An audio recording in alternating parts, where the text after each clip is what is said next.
बिस्मिल्लाहिर्रहमानिर्रहीम। अस्सलाम वालेकुम स्टूडेंट्स, कैसे हैं आप सब। मुझे उम्मीद है आप तमाम हैरियत से होंगे। तो आज लेकर आ गया हूँ आप लोगों के लिए क्लास 12 की फ़िज़िक्स से chapter number 1 that is electrostatic. ठीक है, और आज हम उसका बेसिक इंट्रोडक्शन करेंगे कि इलेक्ट्रोस्टैटिक है क्या। ठीक है, तो चलिए बिना टाइम वेस्ट किए स्टार्ट करते हैं। लेकिन उससे पहले आप लोगों से गुजारिश है कि अगर आप चैनल पर न्यू हैं तो चैनल को सब्सक्राइब कर दें और वीडियो को भी लाइक कर दें।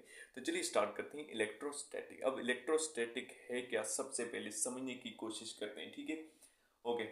ये इंट्रोडक्टरी क्लास है, इसमें हम लोग बेसिक्स ऑफ जो इलेक्ट्रोस्टैटिक है, ठीक है, उसकी बुनियादी बुनियादी चीज़ें देखेंगे कि इलेक्ट्रोस्टैटिक क्या है। ठीक है, ओके।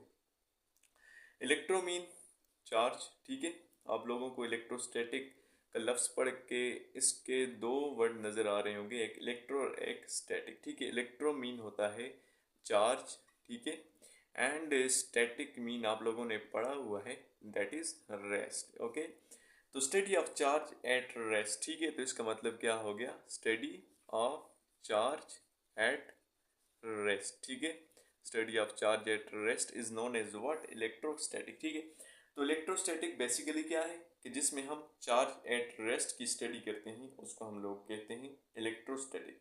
इसके एक अपोजिट जो है ना, इलेक्ट्रोस्टैटिक की जो अपोजिट एक वर्ड है वो है इलेक्ट्रोडायनेमिक्स। ठीक है, हमारे पास एक होता है इलेक्ट्रोस्टैटिक एंड एक होता है इलेक्ट्रोडायनेमिक्स। ओके, अब इलेक्ट्रोडायनेमिक्स में भी आपको दो वर्ड नज़र आ रहे होंगे। ठीक है, एक है electro, okay, electro mean charge, okay, और एक है आप लोगों के पास डायनेमिक्स। ओके, तो डायनेमिक्स का मतलब क्या हुआ, मोशन। ओके, तो ये इसका बिल्कुल अपोजिट है। स्टैटिक था rest and dynamics mean motion.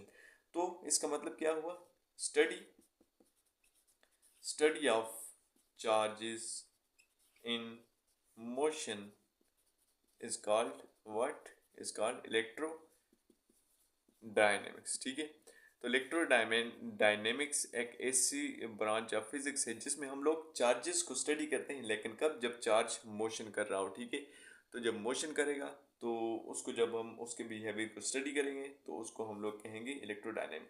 तो बेसिकली आप लोगों को समझ आ गया कि इलेक्ट्रोस्टैटिक में हम लोग क्या स्टडी करेंगे, कि इसमें हम जितनी भी तमाम इलेक्ट्रिक फील्ड, आगे हम पढ़ेंगे गाज ला और ओहम ला, जितना भी पढ़ेंगे तो उसमें जो चार्ज होगा ना वो रेस्ट में होगा, उसको हम स्टडी करेंगे। ठीक है, हम ओहम ला पढ़ेंगे, ठीक है, और हम इसके अलावा गाज ला पढ़ेंगे। ठीक है, और इसमें बहुत सारे आगे कैपेसिटर भी है, कैपेसिटेंस पढ़ेंगे, और इसके अलावा इलेक्ट्रिक फील्ड पढ़ेंगे, इलेक्ट्रिक फील्ड इंटेंसिटी पढ़ेंगे।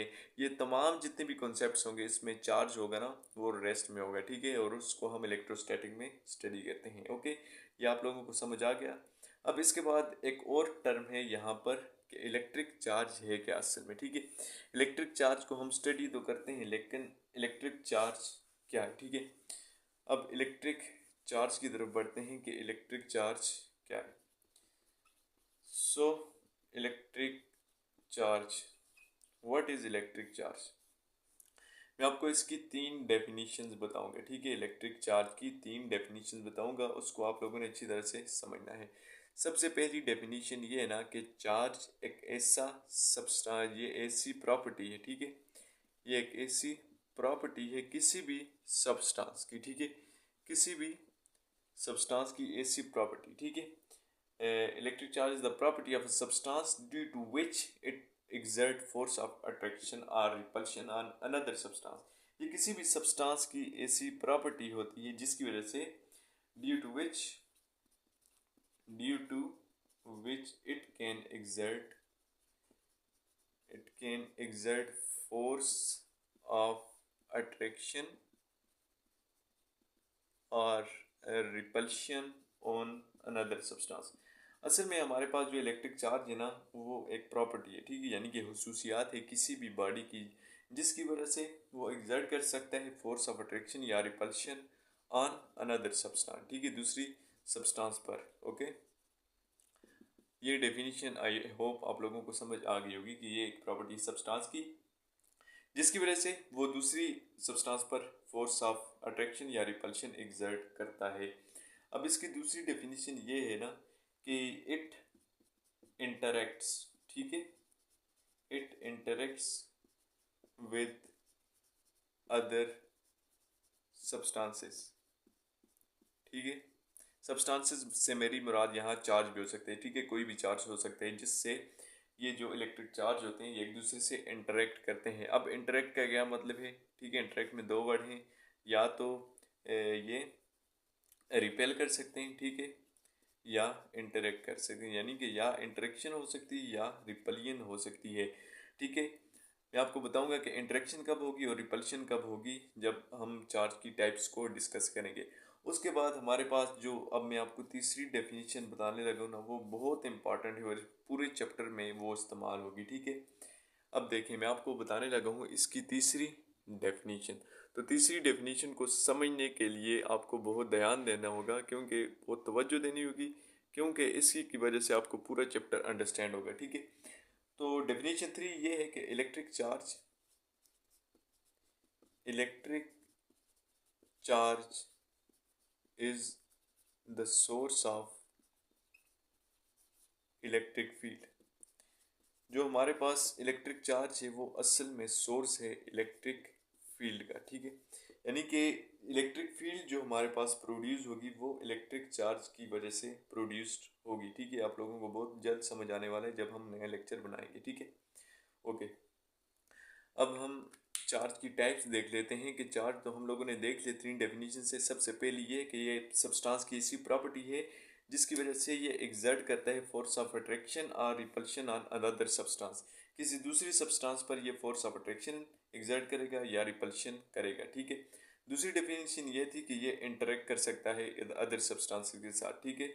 इंटरेक्शन का वर्ड मैंने यहाँ पर इस्तेमाल किया, ठीक है। तो इसका मतलब क्या है, या अट्रैक्ट कर सकते हैं या रिपेल कर सकते हैं या अट्रैक्ट कर सकते हैं, ठीक है। तो अट्रैक्ट और रिपेल करे कब करेगा अभी हम देखने वाले हैं इलेक्ट्रिक चार्जेस की टाइप्स को डिस्कस करने के बाद, ठीक है। और जो तीसरी डेफिनेशन ये है वो बहुत जामे डेफिनेशन है, वो ये है electric charge is the source of electric field, ठीक है।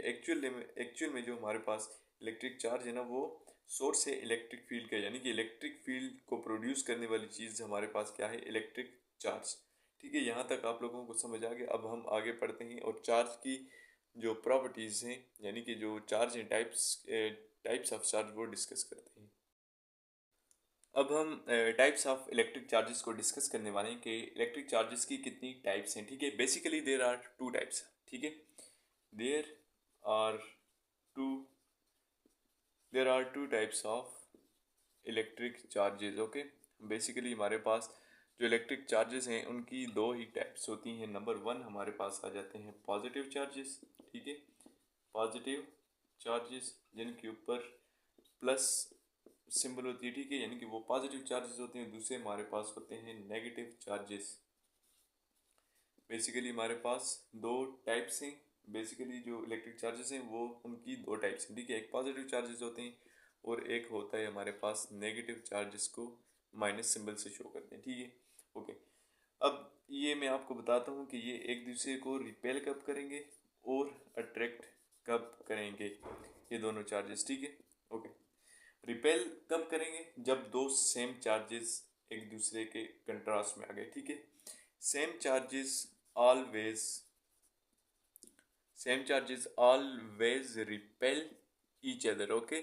जब भी हमारे पास दो सेम चार्जेस आएंगे तो वो हमेशा एक दूसरे को रिपेल कर रहे होंगे, ठीक है।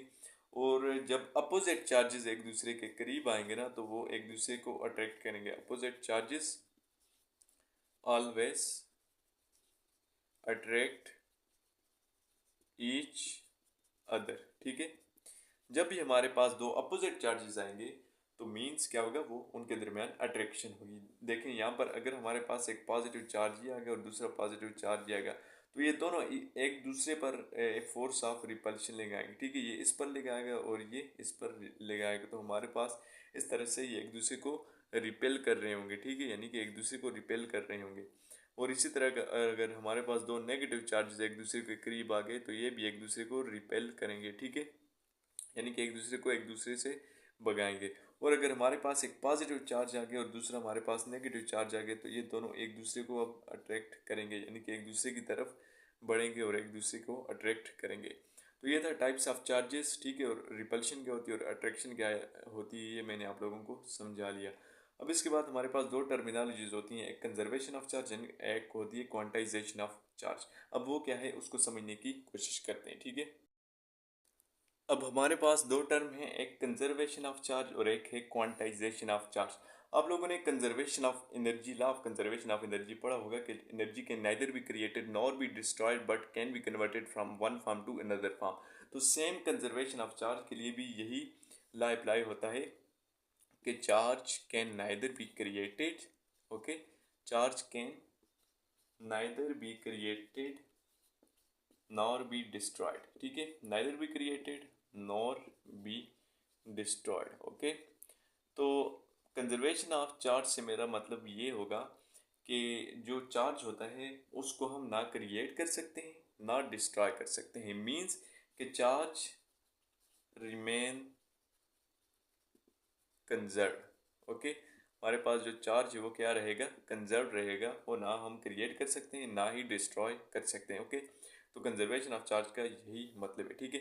अब क्वांटाइजेशन ऑफ चार्ज का क्या मतलब है, बहुत आसान टर्मिनोलॉजी थी कंजर्वेशन ऑफ चार्ज। अब क्वांटाइजेशन ऑफ चार्ज को देख लेते हैं कि क्वांटाइजेशन ऑफ चार्ज का क्या मतलब है, ठीक है।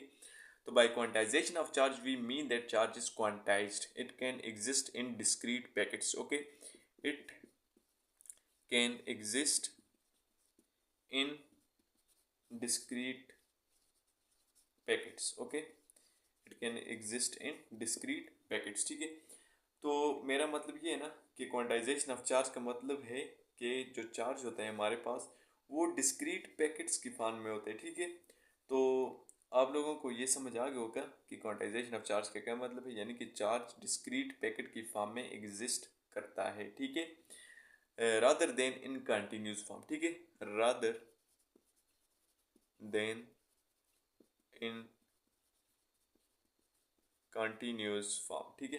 ये कंटिन्यूस फॉर्म में एग्जिस्ट तो नहीं करता, लेकिन ये स्मॉल डिस्क्रीट पैकेट्स की फॉर्म में एग्जिस्ट करता है। और ये जो पैकेट्स होते हैं ये हमारे पास एलिमेंट्री पार्टिकल होते हैं, ठीक है। मैं आप लोगों को बता देता हूँ कि इसकी क्या वजूहत है, ठीक है। एनी जो चार्ज होते हैं हमारे पास क्या हो ना, वो इंटीग्रल मल्टीपल होता है एलिमेंट्री पार्टिकल के, ठीक है।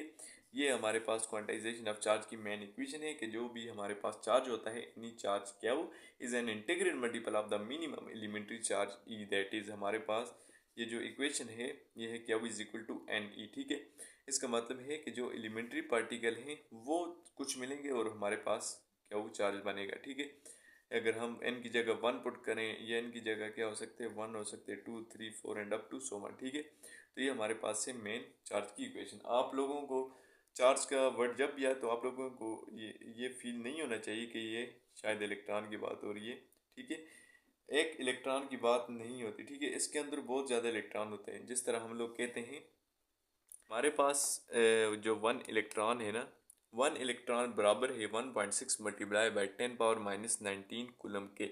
अगर हम एक कूलम चार्ज की वैल्यू निकालना चाहें तो ये हमारे पास हो जाएगा जो हमारे पास जो है ना एक इलेक्ट्रॉन बराबर है 1.6 मल्टीप्लाई बाई 10⁻⁻19 कूलम के। और अगर यहाँ से हम अगर एक कूलम यानी कि एक चार्ज की वैल्यू निकालें तो वो हमारे पास आ जाएगा 1 डिवाइडेड बाई 1.6, और ये पूरी टर्म है ना 1.6 मल्टीप्लाई बाई 10⁻⁻19, ठीक है। तो ये 1.6 इस तरफ आके क्या हो जाएगा डिवाइड हो जाएगा और 10⁻⁻19 भी इस तरफ आकर डिवाइड हो जाएगी, ठीक है, इस तरह से। तो ये हमारे पास कुछ इस तरह से आ जाएगा कि 1 कूलम बराबर होगा 1 डिवाइडेड बाई 1.6 मल्टीप्लाई बाई 10⁻+19। तो एक कूलम में इतने ज़्यादा इलेक्ट्रॉन होंगे, ठीक है, इसका मतलब है इलेक्ट्रॉन, ठीक है। तो एक कूलम में कितने ज़्यादा 10⁻19 और ये भी समथिंग आएगा, ठीक है, 0 पॉइंट समथिंग। तो यानी कि अप्रोक्सीमेटली 10⁻18 इलेक्ट्रॉन प्रेजेंट होते हैं एक कूलम चार्ज में, ठीक है। तो 1 कूलम चार्ज में कितने ज़्यादा इलेक्ट्रॉन हैं 10⁻18। इसका मतलब ये नहीं कि जब मैं कहूँगा चार्ज तो इसका मतलब है कि 1 इलेक्ट्रॉन और 2 इलेक्ट्रॉन और 3, इसमें बहुत ज़्यादा इलेक्ट्रॉन हो सकते हैं, ठीक है, एक चार्ज में।